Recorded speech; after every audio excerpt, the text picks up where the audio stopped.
사도신경으로 신앙을 고백하시겠습니다. 나는 전능하신 아버지 하나님 천지의 창조주를 믿습니다.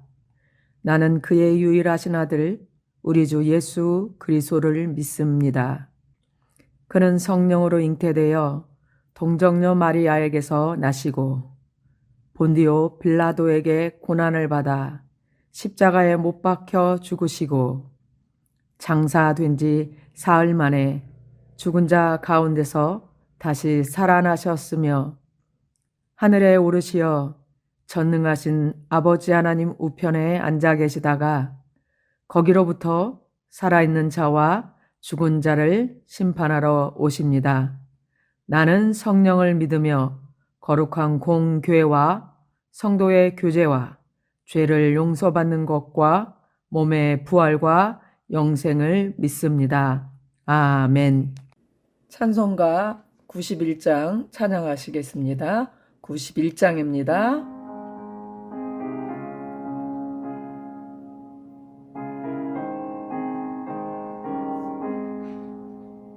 슬픈 마음 있는 사람 예수 이름 믿으면 영원토록 변함없는 기쁜 마음 얻으리. 예수의 이름은 세상의 소망이요 예수의 이름은 천국의 기쁨일세. 거룩하신 주의 이름 너의 방패 삼아라. 환난 시험 당할 때에 주께 기도드려라. 예수의 이름은 세상의 소망이요 예수의 이름은 천국의 기쁨일세. 존귀하신 주의 이름 우리 기쁨 되도다. 주의 품에 안길 때에 기뻐 찬송 부르리. 예수의 이름은 세상의 소망이요 예수의 이름은 천국의 기쁨일세. 우리 갈 길 다 간 후에 보좌 앞에 나가 왕의 왕께 경배하며 면류관을 드리리. 예수의 이름은 세상의 소망이요 예수의 이름은 천국의 기쁨일세. 다 함께 기도하시겠습니다. 사랑하는 아버지 하나님, 오늘도 저희에게 새날을 허락하여 주셔서 감사합니다. 이 아침에 아버지 앞에 달려나와 예배드리는 우리의 예배를 받아 주시옵소서. 이 거룩한 습관이 주님 오시는 날까지 지속되게 도와주시고 또한 이 새벽을 깨우는 우리 믿음의 조상들의 신앙이 우리 자녀들에게도 거룩하게 전수되어 믿음의 본이 되는 신앙으로 지속되도록 인도하여 주시옵소서. 하나님 아버지, 오늘 하루도 우리 성도님들 주님 뜻대로 살기 위해 하나님 말씀 앞에 섭니다. 주님께서 말씀하여 주시고 그 말씀대로 살아갈 수 있는 힘과 능력도 허락하여 주시옵소서. 여러 가지 문제를 만나도 하나님께 나와서 기도로 씨름하는 성도들 주님 함께하여 주셔서 말씀 안에서 해답을 얻게 도와주시고 말씀 안에서 위로하며 위로받으며 힘을 얻게 도와주시옵소서. 그리고 여호와 니시 여호와 라파의 하나님이 치료하시고 회복하시는 것을 경험할 수 있도록 주님이 함께하여 주시옵소서. 하나님 아버지, 이 아침에도 병상에서 주님의 이름을 부르며 예배하는 성도들이 있습니다. 연로한 성도들이 있습니다. 하나님 찾아가 주시고 위로하여 주시며 안수하여 주시옵소서. 하나님, 병상이 주님을 원망하고 떠나는 것이 아니라 병 때문에 하나님 주님을 더 깊이 만나고 치료의 하나님을 경험하는, 살아계신 하나님을 경험하는 시간이 되도록 인도하여 주시옵소서. 천국을 소망하며 이 땅 와서의 삶을, 하나님 나라를 건축하는 삶으로 더 세밀하게 하루하루를 살아갈 수 있는 은혜의 시간들이, 회복의 시간들이 되도록 주님이 역사하여 주시옵소서. 하나님 아버지, 모든 여름 사역이 은혜 중에 마쳤습니다.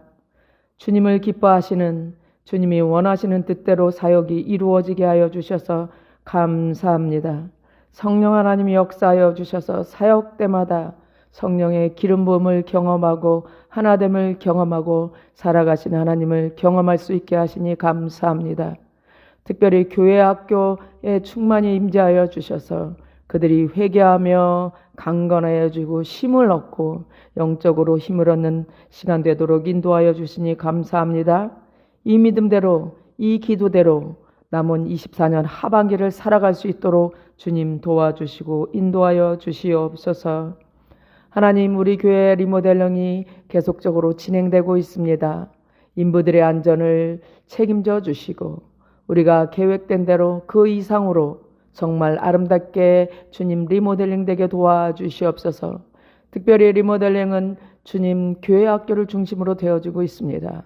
하나님, 다음 세대 아이들이 이 새로워진 공간에서 기쁘고 감사하게 예배하고 뛰어누를 수 있는 공간으로 주님 세워지도록 인도하여 주옵소서.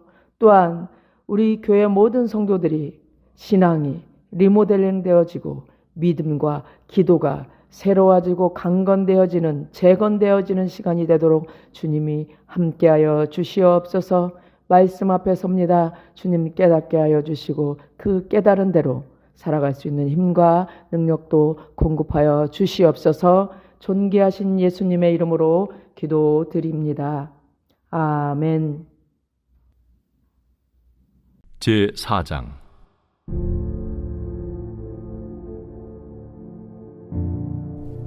그리스도께서 이미 육체의 고난을 받으셨으니 너희도 같은 마음으로 갑옷을 삼으라.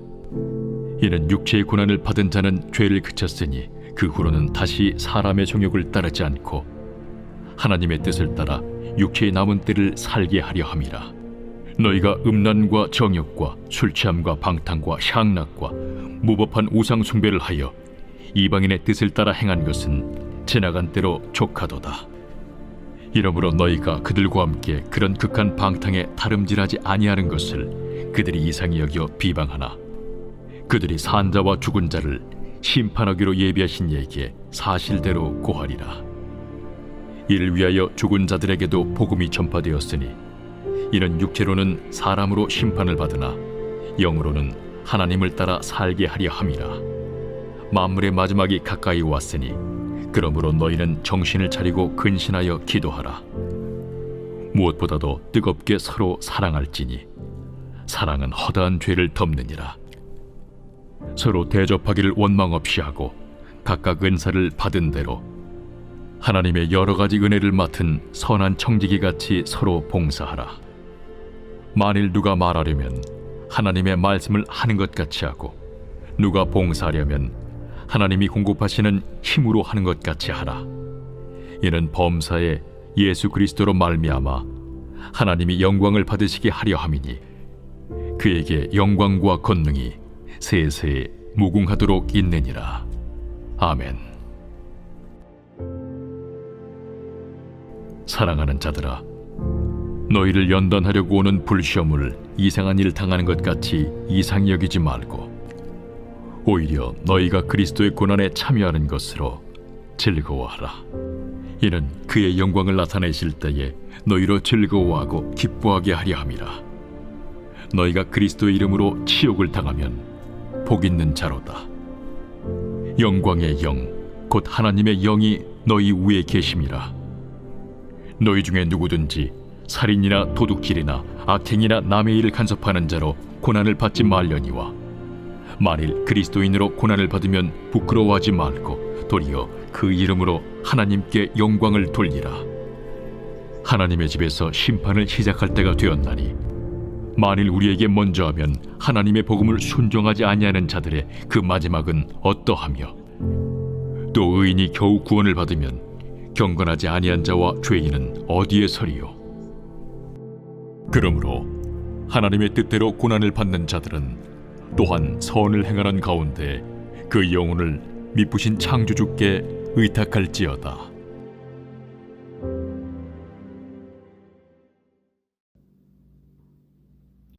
오늘 말씀은 베드로전서 4장입니다. 12절에서 19절까지를 중심으로 제자가 받는 고난의 복이라는 제목으로 묵상하고자 합니다. 여러분, 제자입니까? 그리스도의 제자로서 그 길을 걸어가고 계십니까? 그리스도인은 예수님의 삶을 따라 사는 사람들입니다. 예수님의 인품과 주님의 고난의 삶을 따라가는 자들이죠. 예수님이 걸어가신 고난의 길을 따라가면 우리는 영광에 이르게 될 것입니다. 오늘 본문은 제자로 살아가는 성도가 받는 고난에 대한 이야기입니다. 베드로는 소아시아 지역 교회들이 받고 있던 고난에 대해서 반복하여 말합니다. 12절, 사랑하는 자들아, 너희를 연단하려고 오는 불시험을 이상한 일 당하는 것 같이 이상히 여기지 말라. 베드로는 테스트하기 위해 오는 시험에 대해 이상히 여기지 말라고 말합니다. 나에게 어려운 일이 일어났을 때 일어나지 말아야 할 일이 아니라 당연한 일로 여기라는 말씀입니다. 이 시험은 아주 부당한 고난을 의미할 것입니다. 불시험이라는 말로도 우리가 말하고 표현할 수 있습니다. 불에 타는 것 같은 아주 어려운 일을 당한 것을 불시험이라고 우리는 말하죠. 사람들은 부당한 고난을 당하면 때로는 난리가 나죠. 없애달라고 하나님께 기도하고 하나님을 원망하기도 하고요. 하나님께서 자기에게 왜 그랬는지, 왜 이런 시험을 주셨는지 따지기도 합니다. 그러나 성도들이 불시험 같은 어려운 일을 당할지라도 그것을 이상히 여기지 말라고 베드로는 선포하고 있습니다. 겪지 말아야 할 일을 겪은 것처럼 여기지 말고 당연히 겪어야 할 일이라고 여기라는 말씀입니다. 이 불시험은 어쩌면 소아시아 지역에 일어나는 많은 박해일 수도 있습니다. 어쩌면 로마에서 일어나는 순교를 생각하는 것일 수도 있습니다. 그러한 박해나 순교는 참으로 너무 가슴 아픈 일이었습니다. 그런데 베드로는 그것을 이상히 여기지 말고 놀라지도 말고 당연한 일들이라고 여기라고 권면하고 있는 것이옵니다. 여러분, 불시험이라고 표현할 수 있는 그런 아주 지독히 어려운 일을 당한 적이 있습니까? 생각해 보십시오. 우리 인생에는 분명히 있습니다. 그럴 때 어떻게 하셨습니까? 그 고난에서 무엇을 얻었습니까?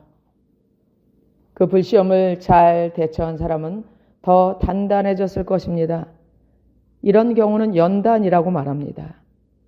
부당한 고난을 당할 때, 특별히 불시험 같은 큰 고난을 당할 때 우리가 기억해야 할 것이 있습니다.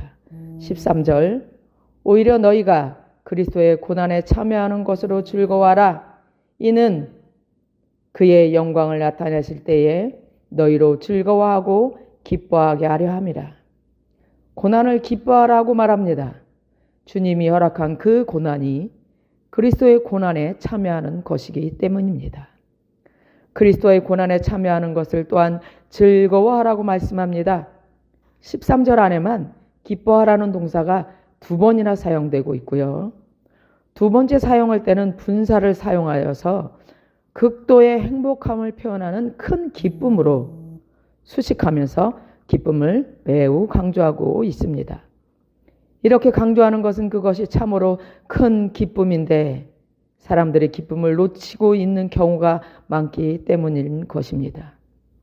그 고난이 성도들이 살아가는 것 때문에 생긴 고난, 즉 그리스도의 고난에 참여하는 것이라면 그 고난을 피할 것이 아니라 즐거워해야 할 것이라고 말합니다.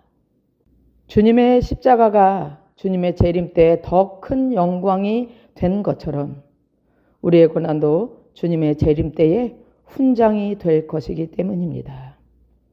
여러분, 쉬운 고난은 없습니다. 모든 고난은 힘들고 버겁습니다. 그러나 그것이 믿음의 연단이 된다면 참으로 영광스러운 일입니다. 믿음은 세상에서 모든 것을 주고도 사야 하는 존귀한 것이기 때문입니다. 고난에서 잃어버린 것 때문에 울지 마십시오. 얻을 것에 주목하시기 바랍니다. 만약 믿음의 연단이 되어 믿음을 얻었다면 잃어버린 것이 1이라면 얻은 것은 1만이 넘을 것입니다. 그래서 기뻐하고 또 기뻐할 일이 될 것입니다. 고난을 믿음의 연단으로 알고 기뻐하고 또 기뻐하는 사람이 되시기 바랍니다. 믿음이 얼마나 중요한지 아는 성도님들은 분명히 기뻐하고 또 기뻐하게 될 것입니다. 여러분, 고난을 피할 것이 아니라 그 가치를 알아야 한다고 베드로는 말하고 있습니다. 14절, 너희가 그리스도의 이름으로 치욕을 당하면 복 있는 자로다. 영광의 영 곧 하나님의 영이 너희 안에 너희 위에 계심이라. 아멘. 치욕을 당하는 것은 가혹한 비난을 받는 것을 말합니다. 그런 일을 겪으면 마음이 많이 아프고 잠도 오지 않습니다. 그런데도 그런 일이 필요한 것일까요? 예, 그렇습니다. 필요할 정도가 아니라 성도에게는 아주 많이 매우 필요한 연단입니다. 그런 힘든 일을 겪을 때 하나님의 영이 너희 위에 계심이라고 말합니다. 하나님의 하나님의 영이 특별히 임재하는 시간입니다. 성령 하나님이 특별히 더 그 성도를 위해서 간구하고 그 성도와 함께 역사하는 시간이기 때문입니다. 사랑하기에 우리가 아픈 것이 안쓰러우셔서 우리를 향해 모든 사랑을 보이십니다. 임재하십니다. 우리가 우리 자녀가 아파하면 우리가 마음을 다해 그 아이를 안아주고 또 보듬어주고 위해서 기도해 주는 것과 마찬가지입니다. 하나님의 그 임재는 우리가 이 땅에서 얻는 모든 것보다 더 위대하고 소중합니다. 세상의 가혹한 비난은 참으로 아픕니다. 그러나 주님의 임재는 비할 수 없을 정도로 더 영광스럽고 행복합니다. 그래서 이 힘든 고난을 받은 성도는 복된 사람이라고 말합니다. 아픈 일을 겪을 때마다 아프겠지만 그러나 또한 겪을 때마다 주님의 임재가 있어 우리는 더욱더 복된 사람인 것입니다. 그리스도의 이름 때문에 고난을 당하면 복입니다. 영광입니다. 우리가 그리스도의 이름 때문에 고난을 당하면 성령 하나님께서 가만히 있으시겠습니까? 우리와 충만히 함께 하십니다. 영광으로 함께 하십니다. 성령님이 함께 하시기에 고난을 받는 것이고 이길 수 있는 것이기도 합니다. 잘못되고 어리석은 고난은 받지 말아야 합니다. 그러한 고난은 심판의 때에 받을 고난의 일부를 맛보는 것입니다. 15절 16절입니다. 너희 중에 누구든지 살인이나 도둑질이나 악행이나 남의 일을 간섭하는 자로 고난을 받지 말려니와 만일 그리스도인으로 고난을 받으면 부끄러워하지 말고 도리어 그 이름으로 하나님께 영광을 돌리라. 그렇습니다. 심판의 때에 더 큰 고난을 받게 될 것입니다. 그러나 믿음의 고난은 더 받아야 할 고난입니다. 믿음의 고난은 하나님께 영광이 됩니다. 믿음의 고난은 미래의 심판 때의 영광이 될 것이기 때문입니다. 이 땅에서 고난을 받는 것을 괜히 받는 것이 아닙니다. 성도가 이 땅에서 받는 고난은 그냥 고생만 하고 끝나는 것이 아닙니다. 17절 하나님의 집에서 심판을 시작할 때가 되었나니 만일 우리에게 먼저 하면 하나님의 복음을 순종하지 아니하는 자들의 그 마지막은 어떠하며 이 땅에서의 고난은 미래의 심판을 받기에 앞서 이 땅에서 미리 훈련하고 준비하는 것입니다. 어떤 면에서는 미리 심판을 받는 것이기도 합니다. 사람들의 죄로 인하여서 본래 받아야 하는 심판은 영원한 형벌입니다. 그것은 지옥입니다. 그러나 이 땅에서 시험을 통해 우리의 믿음이 훈련을 받습니다. 그러면 고난이라는 모양의 시험은 미래의 형벌에 비해 비교도 할 수 없을 정도로 작은 아픔인 것입니다. 시험을 통해 믿음의 가짜를 구분하고 진실한 믿음으로 거듭난다면 그 시험만큼 값진 것이 어디 있겠습니까? 합당한 이유를 들어도 고난을 당하는 것은 힘든 일입니다. 19절 그러므로 하나님의 뜻대로 고난을 받는 자들은 또한 선을 행하는 가운데 그 영혼을 미쁘신 창조주께 위탁할지어다. 아멘. 힘들면 힘들수록 우리는 하나님 앞에 겸손해져야 합니다. 지금의 나약함도 그리고 이후의 고난을 헤어나옴도 오직 하나님의 손에 있음을 고백하며 의지해야겠습니다. 여러분, 고난은 동굴이 아니라 터널입니다. 그리스도인에게 고난의 끝은 어두운 동굴이 아니라 터널을 지나 환한 빛인 것입니다. 하나님을 의지하십시오. 그것만이 답이며 그것만이 영광입니다. 말씀을 정리하겠습니다. 연단을 통해 만들어지는 믿음은 세상에서 최고의 열매이고 제자도의 최고봉입니다. 그러기에 믿음을 위한 연단이라면 언제든지 환영하고 기쁨으로 걸어가십시오. 부당한 고난을 당하여도 원망하지 말고 이상하게 여기지 말고 감사하십시오. 하나님께 영광을 돌리기 위해 정신 차리시고요. 고난받을 수 있는 순간에 고난을 피하면 기회를 놓친 것입니다. 부끄러운 고난이 아니라 아름다운 기꺼이 받는 고난을 치르시기 바랍니다. 우리는 고난을 통해 미래의 심판을 미리 준비하는 것입니다. 이것이 얼마나 귀한 것인지 모릅니다.